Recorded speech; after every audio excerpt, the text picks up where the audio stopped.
আল্লাহ বলে, বান্দা আমার মতো দয়ালু মনিব থেকে কেড়ে তোরে আলাদা করে দিল।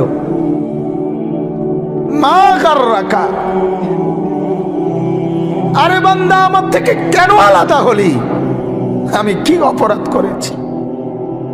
সারাদিন আসমানে আলো দিয়ে আমি অন্যায় করছি? আজ আবার রাতের বেলা ঘুমের পরিবেশের জন্য অন্ধকার করে দিয়ে আমি অপরাধ করছি? মা গাররাক, এই যুবক, তোমার কাছে তোমার মালিক অপরাধ কি করছে বল না বেটা, বল। কেন সেজদা করলি না ভাইয়া? আল্লাহ তোমার কাছে কি অন্যায়টা করছে? কি অন্যায়, কি না দিছে মালিক? মা গাররাকা বিরাব্বিকাল কারীম। আল্লাহ বলেন, বান্দা কে রে তোরে আমার থেকে আলাদা করলো? কেন রে তুই আমারে ছাড়লি? আমি কি দোষ করছি?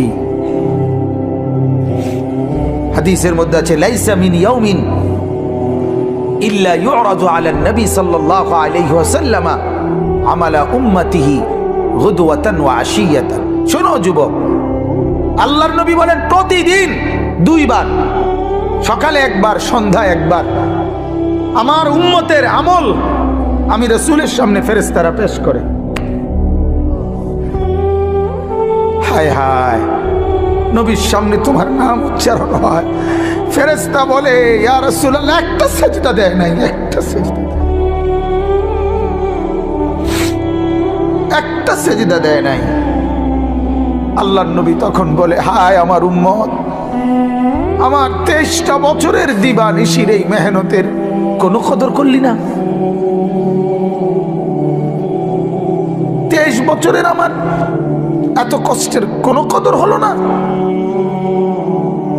হাসরের ময়দানে নবী, দোস্ত শুনেন, হাসরের ময়দানে আল্লাহর নবী তার পিঠ দেখাবে, পিঠ, নবী তার পিঠ দেখাবে, পিঠ দেখায়া বলবে, উম্মত দেখ আমার পিঠ, চালনির মতো ছিদ্র ছিদ্র করে ফেলছি।